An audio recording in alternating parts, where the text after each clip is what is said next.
Hi everyone, welcome to the teachers YouTube channel. Haryana फटाफट revision का आज ये है सेकंड लेक्चर है, यानी कि दूसरी क्लास है। इसमें हम करते क्या हैं कि हरियाणा का फटाफट रिवीजन करते हैं मिक्स क्वेश्चंस का। और इसमें आप यकीन मानिए कि आपके 20 से 25 मिनट में, मैं ज़्यादा तो कहता नहीं, लेकिन आपके 200 के आसपास या 150 से 200 के आसपास आपको क्वेश्चंस यहाँ पर करवाए जाते हैं। तो चलिए फटाफट से पहला प्रश्न कर लेते हैं। आगरा नहर कहाँ से निकाली गई? तो इसका राइट आंसर है कि ये दिल्ली के नज़दीक एक ओखला बैराज बांध है, वहाँ से ये निकाली गई है, ओखला बैराज से। कौन सी नहर की बात कर रहा हूँ? आगरा। आगरा कहाँ पर है? यूपी के अंदर है। और यह किस नदी से निकाली गई है? तो यह यमुना नदी से निकाली गई है। तो दो क्वेश्चन तो आपके यहीं से कंप्लीट हो जाते हैं। इसके साथ साथ यमुना नदी हरियाणा में 320 किलोमीटर की दूरी तय करती है या फिर बहती है? ठीक है सर। इसके साथ साथ उत्तर प्रदेश और हरियाणा की सीमा पर यह बहती है। किस नदी की बात कर रहा हूँ मैं बात कर रहा हूँ आपकी यमुना नदी की। और यह एक बारहमासी नदी है। दो प्रकार की नदियाँ होती है, एक आपकी मौसमी नदी, दूसरी आपकी बारहमासी नदी। बारहमासी, ये 12 मास मतलब कि 12 महीने, यानी इसमें 12 महीने यानी इसमें वर्ष भर पानी रहता है। दूसरी होती है आपकी मौसमी नदी, जब उसमें मौसम के अकॉर्डिंग, जब उसमें बारिश होती है, वर्षा होती है, तभी पानी आता है। पूर्वी यमुना और पश्चिमी यमुना नहर, यहाँ से दो नहरें इस नदी से निकाली गई हैं। तो आपकी जो पूर्वी यमुना है वह जाती है यूपी में, और जो पश्चिमी यमुना है वह आती है हरियाणा में। ठीक है। और यह ताजेवाला बांध से ही निकाली गई है। अगर बात करें आपकी यमुना नदी हरियाणा में कहाँ से प्रवेश करती है? यमुना नगर के से यह प्रवेश करती है, और ताजेवाला से यह प्रवेश करती है। ठीक है सर। ताजेवाला बांध आपने सुना होगा, यहीं से आपकी पश्चिमी यमुना और पूर्वी यमुना दो नहरें निकाली गई है। वो नहरें हैं, ये नदी है, इस बात का ध्यान थोड़ा सा रख लीजिएगा। यमुनानगर से प्रवेश करती है। ठीक है। तो चलिए इतनी बातें आई थिंक आप सबको पता लग गई होगी, और इनको राइट डाउन कर लीजिएगा। चलिए अगले प्रश्न पर हम चलते हैं।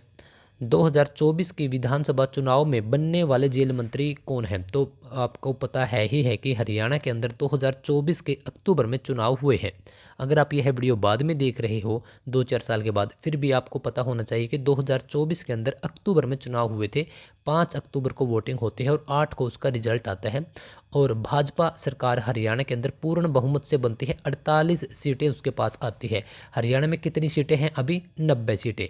तो रूल क्या है कि 90 का 50%, यानी कि 90 का आधा कितना होता है? 45। उससे एक सीट ज़्यादा यानी 46 सीटें जिसकी भी आ जाती हैं वह सरकार बना के ले जाएगा। लेकिन 90 में से अब भाजपा की कितनी आ गई? 48 इसकी सीटें आ गई। और लगभग 3 जो आज़ाद उम्मीदवार थे वो भी इसमें अपना समर्थन दे चुके हैं। तो अभी हाल फिलहाल, मुझे बात का नहीं पता कि आप जब यह वीडियो देखोगे तब तक सरकार चलेगी, टूटेगी, क्या होगा, कितने विधायक जुड़ेंगे या इससे कटेंगे, लेकिन हाल फिलहाल 50 से 51 इसके अंदर विधायक हैं। ठीक है। कब हुए थे चुनाव सर? 2024 के अक्टूबर में। ठीक है। पूछा कौन है? जेल मंत्री पूछा है। इसी विधानसभा चुनाव में बनने वाले कौन है वो? वह है आपके डॉक्टर अरविंद शर्मा। कहाँ से है ये है आपके गोहाना से। गोहाना एक विधानसभा है, ध्यान रख लीजिएगा। गोहाना, जो कि अभी एक नया जिला भी बनने के लिए प्रस्ताव इसका रखा गया है। और अगर आप यह वीडियो बाद में देखें तो आई थिंक उस टाइम तक तो यह बन भी चुका होगा। गोहाना किस डिस्ट्रिक्ट के अंदर आता है? सोनीपत डिस्ट्रिक्ट के अंदर आता है। और सोनीपत कब बना था आपका? 22/12/72। ठीक है। इसमें 2-2-2 आता है। 22/12 यानी 22 दिसंबर 1972 को बना था। सोनीपत की हम बात करें गोहाना से। और गोहाना से कौन चुनाव जीते हैं? डॉक्टर अरविंद शर्मा। ठीक है। यही डॉक्टर अरविंद शर्मा अब कैबिनेट मंत्री हैं हरियाणा सरकार के अंदर। लेकिन इससे पिछले प्लान में ये क्या थे? अभी इनका लोकसभा का एक कार्यकाल पूरा हुआ है, लोकसभा का। और कहाँ से ये लोकसभा सदस्य थे? ये थे आपके रोहतक से। कब से कब तक थे सर ये? 2019 से 24 तक। ठीक है। यह जो 5 साल का इनका प्लान था, तो अभी मई में उनके चुनाव हुए और 4 महीने के बाद ही इसके, यानी पहले भी यह मंत्री थे, पहले भी यह विधायक से, सॉरी मंत्री नहीं, पहले भी यह MP थे। क्योंकि जो आपकी लोकसभा राज्यसभा है उनके मेंबर को आप बोलते हैं MP, यानी कि मेंबर ऑफ पार्लियामेंट, MLA नहीं। ठीक है। MLA किनको बोलते हैं? हरियाणा के जितने भी विधायक होते हैं। ठीक है। MLA है ना, MLA member of legislative assembly. ठीक है। ठीक है। MP यानी कि मेंबर ऑफ पार्लियामेंट, और MLA यानी कि मेंबर ऑफ लेजिस्लेटिव असेंबली, जो कि हरियाणा की हम बोलते हैं, यानी कि राज्य के स्तर पर। ठीक है, तो हम बात कर रहे हैं अभी डॉक्टर अरविंद शर्मा के बारे में। तो यह क्या है, आपके जेल मंत्री हैं, और ये साथ साथ जेल मंत्री के साथ ये चुनाव मंत्री भी हैं, अगर आपको यहाँ पर दिख रहा है। याद कैसे करोगे कि चुनाव तो ये जीते हैं ही हैं, तो इसी खुशी में इनको जेल मंत्री बना दिया गया है। तो दोनों एक दूसरे के साथ रिलेट करके चलेंगे। शिक्षा मंत्री, आप यहाँ से एक क्वेश्चन आपका पक्का आएगा, 101% बोल दिया तो बोल दिया।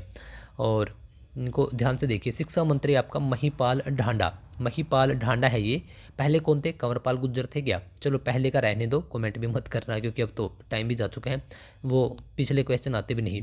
शिक्षा मंत्री कौन थे आप, अभी कौन है आपके, महिपाल ढांडा। ठीक है, स्वास्थ्य मंत्री कौन है आपके, आरती राव। याद कैसे करेंगे, अगर आपको स्वस्थ रहना है तो आपको हर एक दिन उठकर, सुबह उठकर आरती करनी चाहिए। खेल मंत्री कौन है, गौरव गौतम। याद कैसे रखोगे, देखिए खेलना, अगर आप खेल कर कोई मेडल वगैरह जीत के लेकर आते हो तो आपके घर वाले बड़े बहुत आपके ऊपर गौरव करते हैं और गर्व करते हैं। ठीक है, और खेल ही आपके खेलते हैं कौन, गौतम गंभीर। यहाँ से भी आप कर सकते हैं। महिला एवं बाल विकास आपकी श्रुति चौधरी, अब के बार का यह कैबिनेट मंत्री हैं और काफ़ी फेमस भी है ये। ठीक है, एक महिला होने के नाते महिला एवं बाल विकास ही इनको मिला है। कहाँ से है ये, तो साम विधानसभा से ये चुनाव जीती है। और तो शाम कहाँ पर है, भिवानी के अंदर है। चौधरी बंसीलाल की ये वंशिज हैं। और इनकी माता जी क्या नाम है, किरण चौधरी, जो कि अभी हाल फिलहाल राज्यसभा की सांसद बनी है अभी 2024 के अंदर वो भी। ठीक है, सामाजिक न्याय एवं अधिकारिता मंत्री कौन है, यह है कृष्ण बेदी। भाई समाज के अंदर न्याय या फिर अधिकार की बात करें तो भगवान श्री कृष्ण ही तो दिला सकते हैं, उनके अलावा कोई दिलवा सकता है नहीं सर, है ना। तो कृष्ण याद रख लीजिएगा। चुनाव मैंने बता ही दिया, अरविंद शर्मा। और कृषि मंत्री आपके कौन है, श्याम सिंह राणा। कैसे याद रखोगे, कृषि कौन करता है, किसान। और किसान कहाँ पर जाते हैं, बाबा खाटू श्याम के पास के, हे बाबा खाटू श्याम लगवा दे मेरे बच्चों को नौकरी, द टीचर्स से पढ़ रहे हैं ना, तो द टीचर्स आप सबके साथ है। तो चलिए, श्याम जी छड़ी मेला कहाँ पर लगता है, 3 प्रकार के ये है मेले हैं छड़ी वाले, जो कि आपको अभी करवा देता हूँ। श्याम जी छड़ी मेला आपका लगता है रेवाड़ी में, श्याम जी। ठीक है, और ये भी ऊपर श्याम था। ठीक है, और नीचे एक और श्याम है यहाँ पे, है ना। तो श्याम श्याम श्याम श्याम को शायद आप वीडियो देख रहे होगे। तो श्याम जी छड़ी मेला कहाँ पर लगता है, तो आपका यह है रेवाड़ी, जहाँ पर जी आए, ओनली श्याम के पीछे जी आए, तो वह कहाँ पर है आपका, रेवाड़ी। लेकिन अगर आपका बाबा श्याम का मेला आए तब आपका लगता है झज्जर। झज्जर वही डिस्ट्रिक्ट जहाँ से सबसे कम उम्र के फौजी अपनी फ़ौज में, इंडियन आर्मी में सिलेक्टेड है, तो उसी से रिलेट कर लेना कि फ़ौजी कहाँ पर जाते हैं, बाबा श्याम के पास जाते हैं। और सबसे ज़्यादा फ़ौजी कहाँ पर है, सबसे कम उम्र के झज्जर में। छड़ियों का मेला की अगर बात करी जाए तो करनाल में, अगर अकेली छड़ियों की बात आए तो करनाल, लेकिन बाबा जी छड़ी मेला आए तो रेवाड़ी। 3 यह एक दूसरे के साथ मिक्स हैं, अगर कभी कभार आ भी जाए तो ऐसा प्रश्न, तो इनको थोड़ा सा बारीकी से देख लीजिएगा। चलिए आगे चलते हैं। देखिए, माउंट एवरेस्ट फतेह करने वाली अनीता कुंडू का संबंध किस जिले से है, तो हिसार जिले से है, सबको पता है ही है वैसे तो। फरीदपुर करके इनका गांव है, तो बताइएगा क्या मैंने सही बोला है, क्योंकि मैंने जस्ट पढ़ा है। और फरीदपुर है क्या, या फिर फरीदपुरा, जो भी हो तो कमेंट करके, अगर कोई है उसके आसपास के गांव का तो प्लीज़ बता दीजिएगा, क्योंकि मैंने पढ़ा है और शायद यही होगा। तो नेपाल और चाइना दोनों तरफ से फतेह किया है माउंट एवरेस्ट को, किसने, अनीता कुंडू ने। जो आपका माउंट एवरेस्ट है उसको आप 2 स्थानों से फतेह कर सकते हैं। एक आपका नेपाल, जहाँ से सबसे ज़्यादा लोग फतेह करते हैं, और दूसरा आपका चाइना। तो दोनों तरफ से ही इसने कर दिया माउंट एवरेस्ट फतेह। हरियाणा के हिसार से है। एक बार 2013 और एक बार 2017 में इन्होंने ये फतेह किया है। और माउंट एवरेस्ट की ऊंचाई की अगर हम बात करें तो भारत की सबसे ऊंची चोटी है ये माउंट एवरेस्ट। सॉरी, ये भारत की नहीं, क्योंकि भारत के अंदर तो है ही नहीं। भारत की तो ये है सबसे ऊंची चोटी, 8586 मीटर। क्या है ये, कंचनजंगा। ओके, तो ये है कितना है आपका माउंट एवरेस्ट, 8849 मीटर। ठीक है, 8849 मीटर है, ध्यान रख लीजिएगा। अगर प्रायद्वीपीय भारत की बात करें तो उसकी सबसे ऊंची चोटी क्या है, अनाईमुड़ी है। ठीक है, और यह है केरल के इडुक्की है ये, इडुक्की। ठीक है, इडुक्की ज़िले में है। इसकी 2695 के आसपास इसकी क्या है, इसकी ऊंचाई है। तो इतनी बातें। हाँ, यहाँ पर एक पार्क भी है, ये रहा, एराविकुलम नेशनल पार्क है। ठीक है, और ठीक है, इतनी बातें आपको पता होनी बहुत ज़रूरी है। ठीक है, तो चलिए नेक्स्ट क्वेश्चन पर हम मूव करते हैं। हाँ, एक क्वेश्चन और बन सकता है जितने आपके ये माउंट एवरेस्ट को फतेह करने वाले हैं लगातार 2 बार। यहाँ पर तो जैसे इसने 2017 और 13 में 2 बार किया है, लेकिन लगातार 2 बार सबसे पहले हरियाणा से किसने किया था? तो यह आपका 1991 और 1991 और 1992 में किया था। क्या नाम है? संतोष यादव। और संतोष यादव रेवाड़ी से हैं, इतने बात का आपको पता होना चाहिए। आईटीबीपी में वो कार्यरत थी उस टाइम पे, अब का तो पता नहीं है या नहीं है कार्यरत वो। आईटीबीपी और हरियाणा से वो पहली महिला है जिसने लगातार 2 बार अ, एक साथ ही वो क्या है वो फतेह किया था। और एक ममता सोदा भी आती है। ममता सोदा कहाँ से है? कैथल से है। ठीक है, ममता सोदा और उनके पति दोनों को पुलिस विंग नियुक्त हुई थी। तो इतनी बातें आपको पता होनी चाहिए। देखिए, चीनी यात्री हेनसांग किसके काल में भारत आया? यहाँ से आपके क्वेश्चंस काफ़ी सारे बनेंगे, 15-20 क्वेश्चन है। चलिए फटाफट करवा देता हूँ मैं आपको। देखिए, हेनसांग आपका जो यात्री था वो एक चीनी यात्री था। पहले तो आपको देश का नाम ही पता होना चाहिए कि वो चीन से आया था, और वो हर्षवर्धन के काल में आया था। हर्षवर्धन के बारे में भी अभी जान लेंगे। लेकिन यह जो आपका चीनी यात्रा है 634 से 644, डेट आपको 1-2 साल आगे पीछे भी मिल सकती है, क्योंकि 643 भी आपको लिखा हुआ मिल सकता है और 633 में आया था, यह बात भी आपको मिल सकती है। यहाँ पर उसने काफ़ी ग्रंथों का अध्ययन भी किया है और यहाँ पर उसने भ्रमण भी किया है। और उसने जो हर्षवर्धन है उसके शासन में आया है वो, तो हर्षवर्धन के ऊपर भी उसने बहुत कुछ लिखा है। तो एक बात तो आपको यही पता होनी चाहिए। जो लेकिन जो हर्षवर्धन देखोगे आप, तो हर्षवर्धन देखिए, हर्ष इनका नाम है और वर्धन इनका वंश है। तो जो ये हर्षवर्धन है, यह इनका तकरीबन इनका जो शासन है और उसकी राजधानी की अगर बात करें, जो उनका सेंटर की बात करें, वो थानेसर रहा है। लेकिन इनकी जो मुद्राएं हैं, तांबे की इसकी मुद्राएं हैं, वो सोनीपत से प्राप्त हुई है। यहाँ से क्वेश्चन, क्योंकि आपको ऑप्शन में थानेसर या कुरुक्षेत्र भी मिलेगा और मोस्टली लोग उसी के साथ जाएंगे, क्योंकि हमने बार बार सुना है कि थानेसर का शासक रहा है, तो कन्फ्यूज हो जाते हैं कैंडिडेट। लेकिन यहाँ पर आप गलत मत करना प्लीज़। तो सोनीपत इसका राइट आंसर रहेगा। लेकिन इसका टीला पूछ लेते हैं, फिर किला पूछ लेते हैं, वो आपका कहाँ पर है? थानेसर में है। अगर कोई आया है थानेसर, शेख चिली का मकबरा के पास अगर कोई आया है विजिट करने के लिए, माँ भद्रकाली का भी मंदिर वहीं पर है उसी के पास, तो वहीं पर है इसका टीला। किसका? हर्ष का। तो हर्ष का जन्म होता है 590 ईस्वी में और 606 में वो गद्दी पर बैठते हैं। लेकिन मात्र 16 साल की एज में उनको ज़रूरत क्या पड़ी थी? तो जो इनके बड़े भाई थे, यहाँ पर मैंने लिख भी रखा है, यह रहा। जिनके बड़े भाई थे प्रभाकर वर्धन, उन राज्यवर्धन, सॉरी राज्यवर्धन, प्रभाकर वर्धन इनके पिताजी हैं। तो इनके ये प्रभाकर वर्धन के बड़े बेटे और हर्ष के बड़े भाई हो गए। तो राज्यवर्धन ने अपने पिता के बाद, क्योंकि इनके पिता की मृत्यु हो गई थी, तो उसके बाद गद्दी पर बैठे थे 505 में, और 506 तक इन्होंने शासन किया था।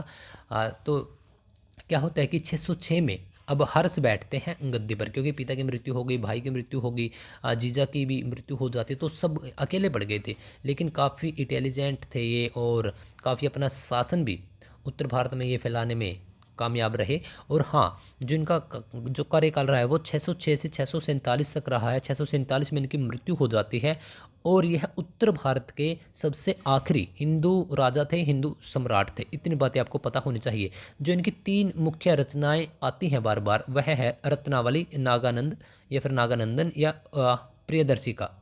ठीक है, यह प्रियदर्शिका, ठीक है, या फिर नागानंद। यहाँ पर नागानंदन भी पूछ लिया जाता है, तो डरिएगा मत, इन्हीं की है वो भी। ठीक है, और बाण भट्ट बहुत बार आपने नाम सुना होगा, बहुत बार, तो इन्हीं के दरबार में वो कवि थे। ठीक है, बाण भट्ट की अगर हम रचना की बात करें तो हरिश्चरित इनके ऊपर लिखे है, और एक कादम्बरी, यह तो फेमस है, लिखी और भी हैं, लेकिन यह 2 इनकी मुख्य हैं। यह है हर्ष और बाण भट्ट, दोनों क्या थे? हिंदी साहित्यकार थे, तो शायद इसी वजह से इनकी काफ़ी अच्छी एक बॉन्डेज रही हो, अच्छी ट्यूनिंग रही हो। 618 के करीब क्या होता है, यह भी क्वेश्चन पूछा जाता है कि हर्षवर्धन और पुलकेशिन द्वितीय, इन दोनों के बीच एक नर्मदा नदी पर युद्ध होता है जिसमें हर्ष की हार हो जाती है। इनकी राजधानी क्या थी? थानेसर। इनके जब पापा थे तो उनकी भी यह थानेसर थी राजधानी, और इनके दादा की भी।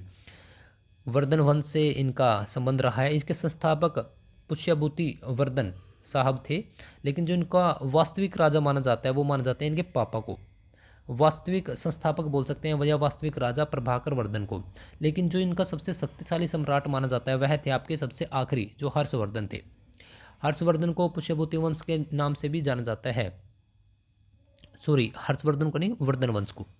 और यहाँ पर बाकी तो हमने कर ही लिया। तो ये आपके 15-20 क्वेश्चन यहाँ से आराम से बन जाते हैं। तो एक भी गलत मत कीजिएगा। यहाँ से वर्धन वंश से या हर्षवर्धन से आते ही आते हैं। इसके पीछे लॉजिक है कि क्यों आते हैं। क्योंकि एक तो ये आपके हिंदू लास्ट सम्राट थे, आखिरी राजा थे, तो पहले या आखिरी के बारे में आता ही आता है। ठीक है। और दूसरी बात, अगर हम हरियाणा के पर्सपेक्टिव से बात करें तो हरियाणा में इन्होंने बिल्कुल जो आपके कुरुक्षेत्र, थानेसर और भी तमाम जगह पर इन्होंने शासन किया है। तो हिंदू और ऊपर से शासन, मतलब इस प्रकार से भी इनके क्वेश्चंस आते हैं। और मुख्य बात यही है कि मतलब थोड़े डाउन टू अर्थ थे और काफ़ी विस्तार भी किए हैं, भलाई के कार्य भी किए हैं, तो इस वजह से भी पूछ ले जाते हैं।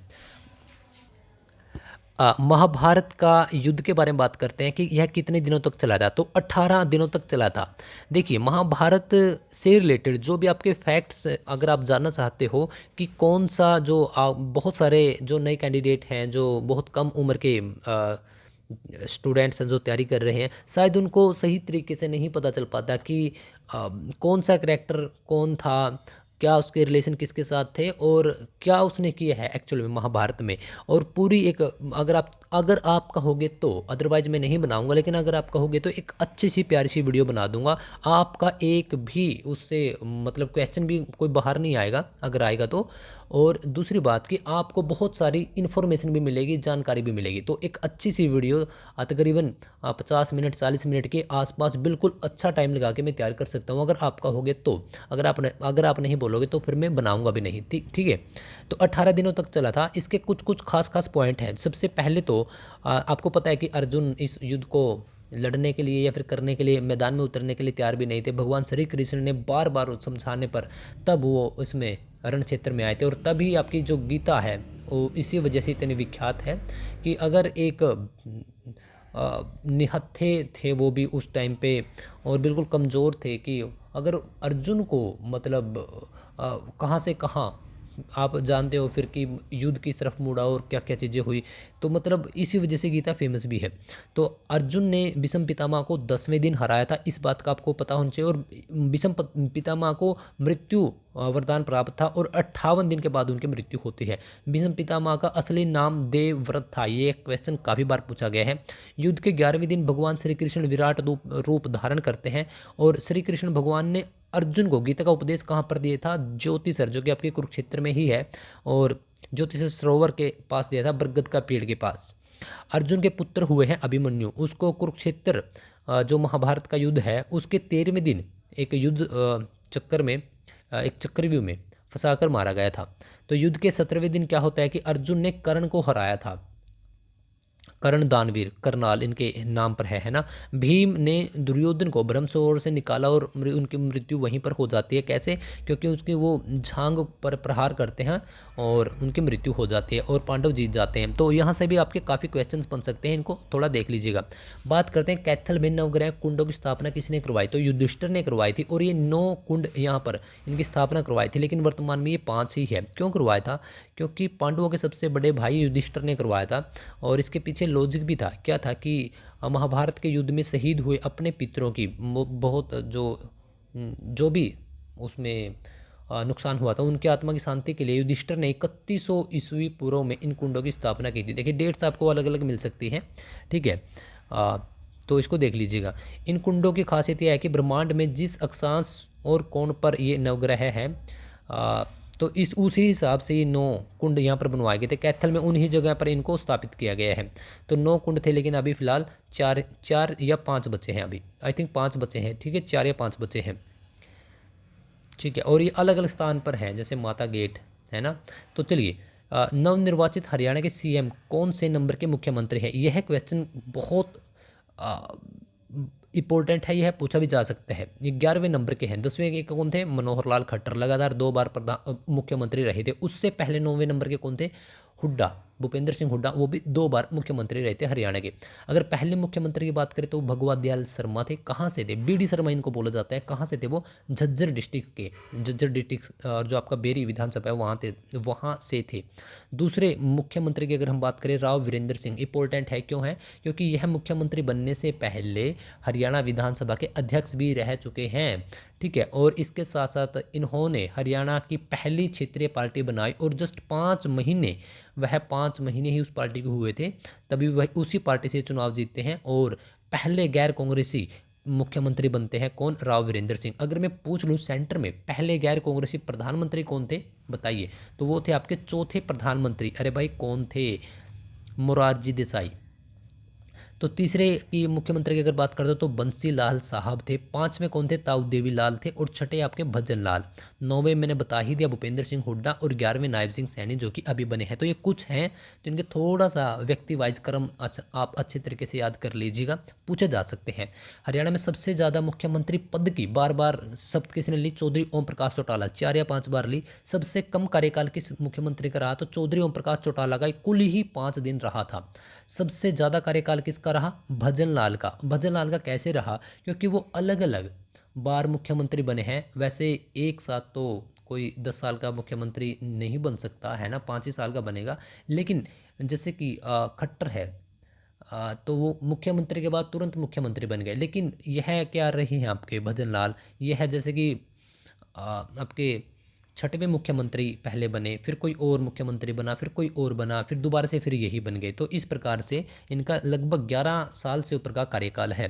और सबसे कम किसका है? आपका ओम प्रकाश चौटाला का, मात्र 5 दिन का। देखिए सबसे लंबा कार्यकाल, इसको इस पॉइंट को आप छोड़ दीजिए, ठीक है, क्योंकि यहाँ पर सबसे लंबा कार्यकाल अभी इस पॉइंट को आप रहने ही दीजिए, क्योंकि मैं आपको गलत तो नहीं करवाना चाहता। भूपेंद्र सिंह हुड्डा वैसे लिख रखा है, लेकिन इसको हम थोड़ा सा देखेंगे, वेरीफाई करेंगे।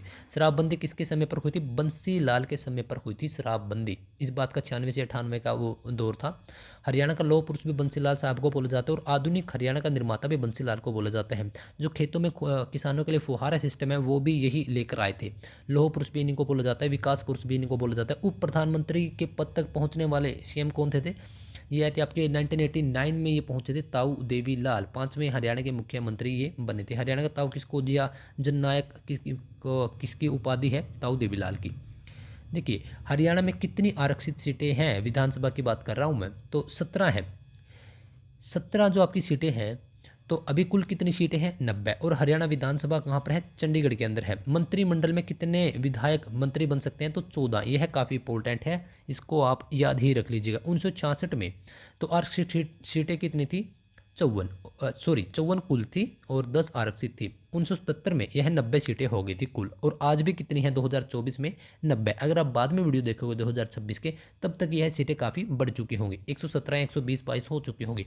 वर्तमान में अभी मुख्यमंत्री कौन है? नायब सिंह सैनी। सीएम सिटी कौन सी है आपकी? लाडवा। और सीएम डिस्ट्रिक्ट आपका कौन सा है? जिला कुरुक्षेत्र। कुरुक्षेत्र एकमात्र ऐसा जिला है जिसके नाम पर विधानसभा सीट नहीं है, लेकिन लोकसभा सीट तो है। चलिए, हरियाणा की पहली यूनिवर्सिटी की स्थापना किसके समय पर हुई या इसकी नींव किसने रखी? यह है हमारे कुछ 4-5 लास्ट क्वेश्चन बचे हैं। तो बताइए हरियाणा की जो स्थापना किसने की थी इस यूनिवर्सिटी की? तो पहले हमारे राष्ट्रपति कौन थे? डॉक्टर राजेंद्र प्रसाद। इन्होंने ही इसकी स्थापना की थी या फिर इसकी नींव रखी थी।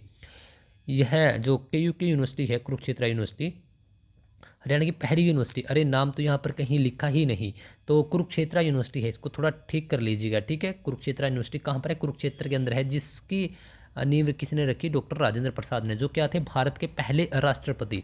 और यही प्रथम एक ऐसी यूनिवर्सिटी है, क्या है ये? प्रथम यूनिवर्सिटी हरियाणा की, ठीक है। और प्रथम यूनिवर्सिटी जिसको कैशलेस यूनिवर्सिटी घोषित कर दिया गया है, ठीक है। और NEP लागू करने वाले, जो आपकी न्यू एजुकेशन पॉलिसी जिसको आप बोलते हैं, ये होता है नेशनल एजुकेशन पॉलिसी 2020। इसको लागू करने वाली आपकी कौन सी है?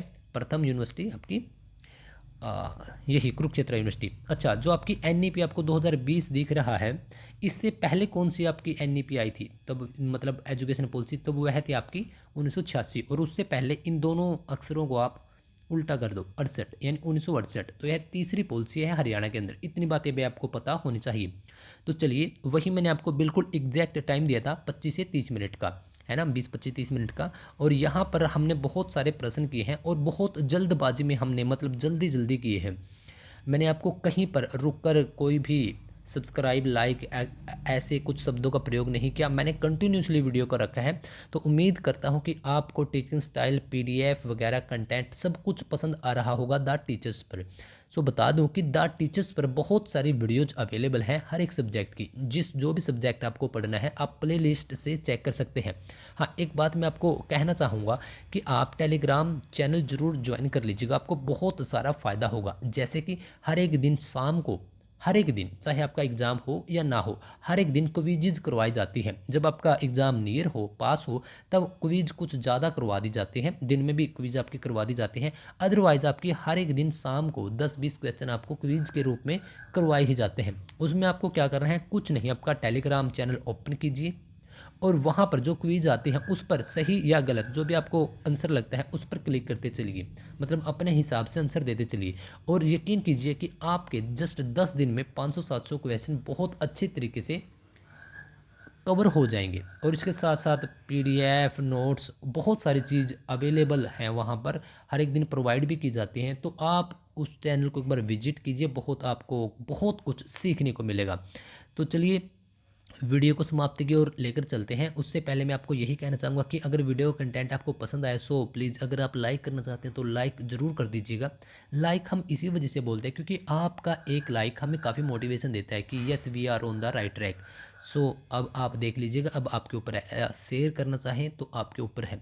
हाँ, मैं आपको इतना ही कहूँगा कि हर एक दिन पढ़ते रहिए। अगर आज आप बेरोज़गार हैं या फिर आपको एक वो जॉब नहीं मिल रही जो आप चाहते हैं, तब आपको एक टारगेट सेट करके आपको हर एक दिन पढ़ना पड़ेगा। दिन ऐसे भी आएंगे कि आपको 4 दिन लगेगा कि हाँ मैं कर सकता हूँ या फिर मैं कर सकती हूँ, 3-4 दिन के बाद लगेगा कि यार क्या भला है, ये मेरे से नहीं हो पाएगा, उससे हो गया, उसकी किस्मत अच्छी थी। हाँ, किस्मत को लोग यहाँ पर बहुत मानते हैं, लेकिन जो भी आपकी समस्याएं हैं, जो भी आपकी सिचुएशन है, मैं आपको जस्ट एक ही बात कहूँगा, आप किस्मत को माने या ना माने, लेकिन 1 साल आप लगातार दिल टिका कर पढ़ लीजिए। ऐसा नहीं कि आपने बैग टांगा, बस में चढ़े और घूम फिर कर आ गए और कहने को किस तरह आपने बोला था 1 साल। नहीं नहीं जी, आप घर पे रहें, लाइब्रेरी जाएं, कोचिंग जाएं, नो प्रॉब्लम, जहां भी आप स्टेबल हैं। लेकिन 1 साल अगर आप खुद को दे देंगे तब आपकी जो पूरी लाइफ है वह स्टेबल हो जाएगी। फाइनेंशियली आप दूसरों को भी सपोर्ट कर सकेंगे। और एक बार उनसे जाकर पूछ लीजिए, अगर आपको यकीन नहीं, कि जो काफ़ी लंबे टाइम से खुद को धोखा दे रहे थे और आज ज़िंदगी ने उनको ही धोखा दे दिया, क्योंकि अब वो कुछ नहीं बन सकते। तो खुद को धोखा मत दीजिए, चाहे थोड़ा पढ़िए। हाँ, ऐसा हो सकता है कि अभी तक आप वैसे ही मौज मस्ती काट रहे थे, अब आपको थोड़ा लगा कि हाँ अब सीरियस होने का टाइम आ गया, या आपको लगता है कि एक मौका और खुद को दे रही हूँ या फिर दे रहा हूँ। सो प्लीज़ जहाँ से भी आप पढ़ सको वहीं से पढ़ लो, जिस नोट से, जिस टीचिंग से, टीचिंग इंस्टीट्यूट से, टीचर से, यूट्यूब से, कहीं से भी, किसी एप्लीकेशन से भी, किसी दोस्त से, फ्रेंड से, कहीं से पढ़ लो, बस पढ़ लो। क्योंकि पढ़ाई आपको कभी धोखा नहीं देगी, और यही वो पढ़ाई है जो कि आपको थोड़े टाइम के बाद ऐसे लगेगा कि हाँ मैं बहुत कुछ पा चुकी हूँ, बहुत कुछ कर चुका हूँ। तो चलिए, आपका ज़्यादा लंबा टाइम नहीं लूँगा, तो वीडियो को लाइक कर दीजिएगा, शेयर कर दीजिएगा, और आप सपने देखते रहिए, लेकिन सपनों के ऊपर हमेशा काम करिए। द टीचर्स हमेशा आपके साथ है। Thank you.